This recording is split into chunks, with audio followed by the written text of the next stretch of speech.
Thanks, Kevin. I work at NASA headquarters, which is a strange place for a scientist to hang out. But one of my jobs is to think about science and what we do in earth science in the big picture. So I get to play with all sorts of science questions. You can see I have a lot of jobs here. I have a lot of hats on. But what that really means is that I'm involved in a lot of the decisions for the types of science investigations that we do at NASA.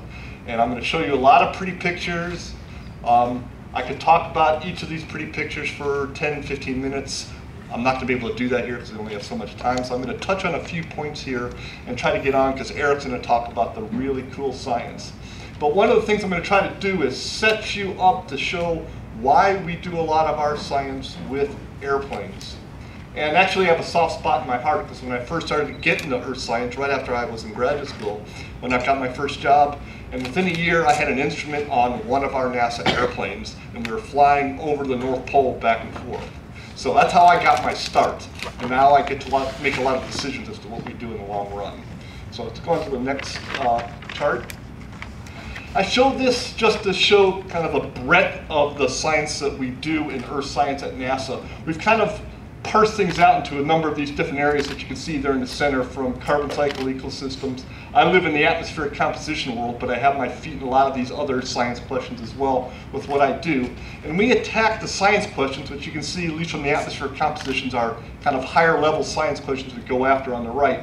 We attack them with a lot of different angles. So we have a lot of research activities we do, a lot of the stuff we do with our airborne missions that we do are specifically research things, but a lot of the stuff we do feeds into our satellite missions as well. I'm going to talk about the satellite missions some as well and show how the airborne really works in with that.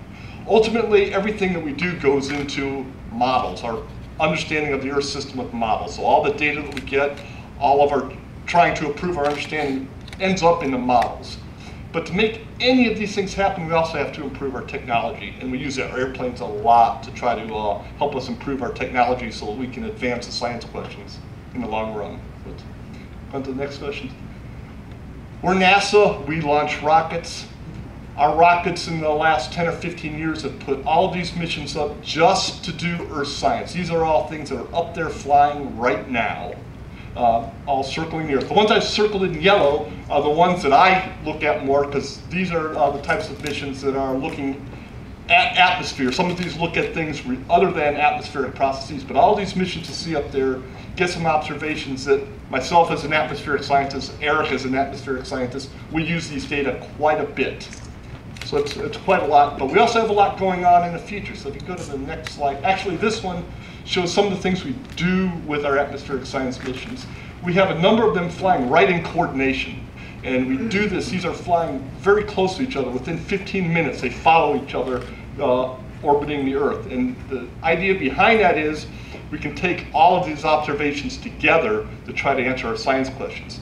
We do this with our aircraft as well. We jam-pack our aircraft full of instruments, and Eric's going to talk to you about a plane that's jam-packed full of instruments. We do that with the satellites as well. It's one of the ways that we have to go about attacking science questions. We can't just have one data point, we need a lot. Let's go on to the next one. So let's flip on through here a little bit. So we have a number of missions that are in development right now. We've got a few that are launching in the near term. These are the ones you saw that popped up early. So we have flights going on anywhere from 2013 to 2017. A lot of these I'm involved in trying to make sure that they're doing the right science. These last things that came up here, you see these EV things that pop up here.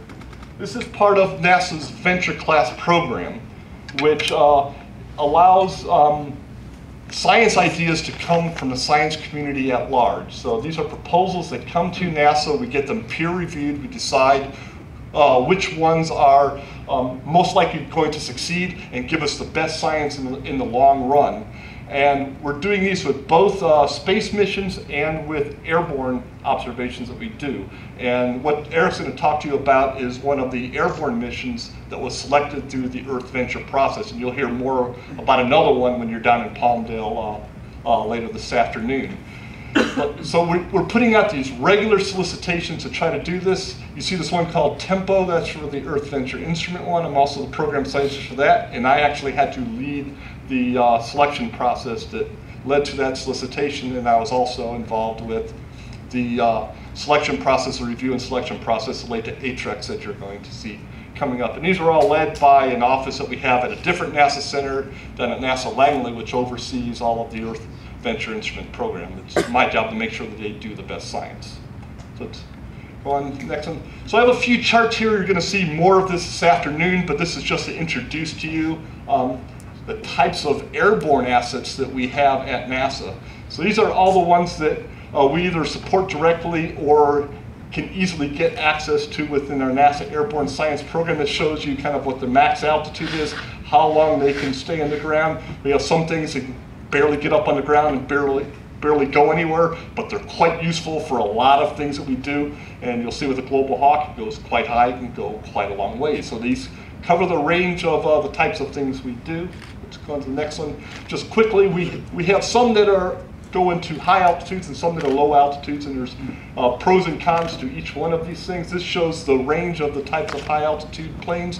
You'll see obviously the Global Hawk, you'll see the ER-2 this afternoon. The WB-57 sits down at NASA Johnson down in Texas, which is also quite a powerful plane as well. Let's go on to the next one. This shows that we have a number of larger planes. You'll actually see both of these planes. This is the DC-8 and the P-3. The P-3, the Discovery-Q Earth Venture missions going on with right now. The nice thing about these planes are we can shove a lot of instruments in there. We can carry thousands and thousands of pounds, put people on there, have people talk while the data are coming out. It's quite exciting to be on a mission on one of these planes. So let's go on. So this is one of the other planes that you guys are going to see today. It's for an instrument called AirSAT. And AirSAT is a radar mission, and this instrument is being designed to actually help develop technology and develop some science capabilities for one of these satellite missions, which is going up around the end of the century.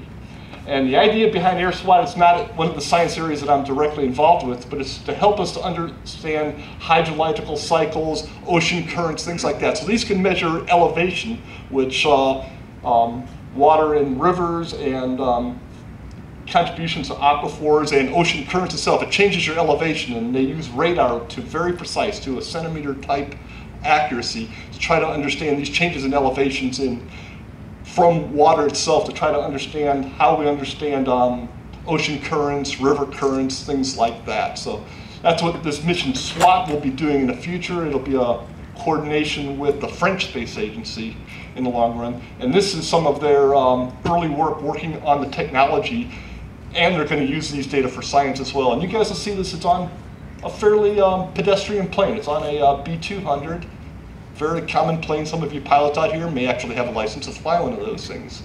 They're quite fun planes, but they're using planes like this allows to actually do these types of sensor developments as well. So my last slide that I have, which is mostly to set up Eric, because Eric's going to talk about the fun stuff. I mentioned the Venture Class program, the Airborne Tropical Tropopause experiment, which is one of the 5 Earth Venture 1 solicitation that we had from a few years ago. It's one of the 5 that was selected using the Global Hawk. We heard about the HS3 mission, which was also selected through that same process, which was using the Global Hawk as well, to try to answer science questions.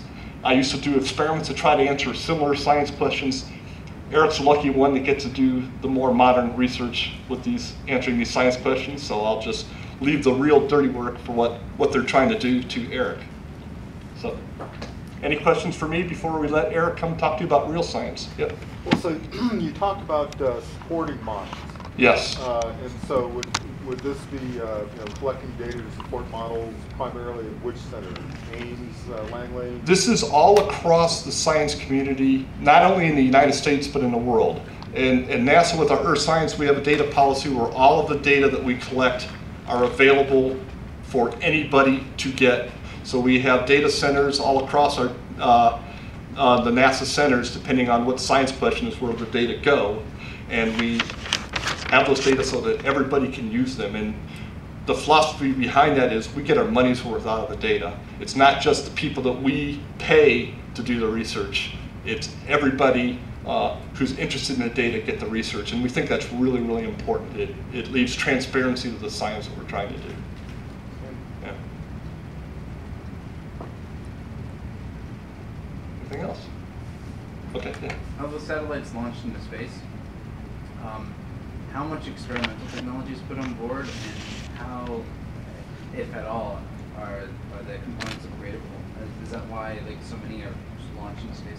Usually, when we launch a mission into space, they're designed anywhere from 2 to 5 year lifetime. And some of the science that we do in space will launch replacement instruments, and many times we advance the technology. We don't replace an instrument that's up there and satellite. We don't go and do a repair of a satellite once the mission starts to degrade and get to a point where the science return is not as good. We launch a new satellite. Most of the technology development that we do are done either with ground-based experiments in the lab, experiments on our NASA aircraft. A lot of the newer stuff that we do, we work out the bugs and work out what works and what doesn't with our NASA aircraft. That's a common thing that we do. Yeah. So, I didn't see Sophia mentioned up here. How does that relate to the program? Sophia is one of the important missions for one of my fellow divisions within the NASA Science Mission Directorate. We have 4 divisions in the Science Mission Directorate. There's Earth Science, there's Astrophysics, there's Planetary, and there's Heliophysics. Sophia is designed to do experiments for the Astrophysics division, which they're my friends down the hall. I actually know the people involved with them, but we won't be talking about that here today.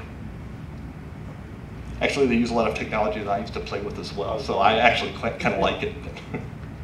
So science missions, what mission really turns you on? You're really excited about it?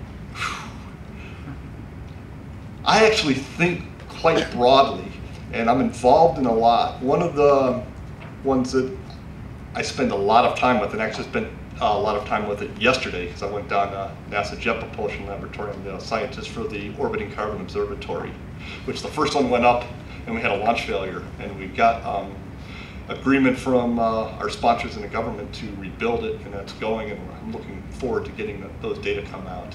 So unfortunately that's going very well so far. So for me, that's something I spend a lot of time working. But my main research program that I manage is the Upper Atmosphere Research Program, and there's a lot of key science questions that we do. And right now, the most interesting new science that we're doing in the Upper Atmosphere Research Program are 2 aircraft missions. One is ATREX that you're going to hear about, and the other one is a big field campaign where we're bringing multiple aircraft that you'll see this afternoon that are down at the Palmdale hangar where we're going to Southeast Asia. And those data are really, in my opinion, for that research program, are really going to advance the science. Yeah. I noticed that on the science mission slide you had little cubes next to some of the missions. Is that actually indicative of a CubeSat, or what was that about? We have, for the Earth Venture program, there's 3 different types of solicitations we do. There's the suborbital types of solicitation, which ATREX and Discovery AQ are part of. We have small mission solicitations, which allow the PIs of the proposals, the principal investigator, to decide how they're going to do that solicitation. We did the first solicitation of that. They came up with a very unique idea of using GPS sensors on multiple satellites, very small things that they were putting up. And GPSs you can make rather small to do that. And I think that's probably the one you were seeing. And then there's the Earth Venture instrument, where NASA tries to take advantage of available space on platforms that are going up either within the US government or outside the US government. Even in the first solicitation, or the first investigation we selected there, was to actually take advantage of a geosynchronous communications bird. And that's what we're going to try to do with that one.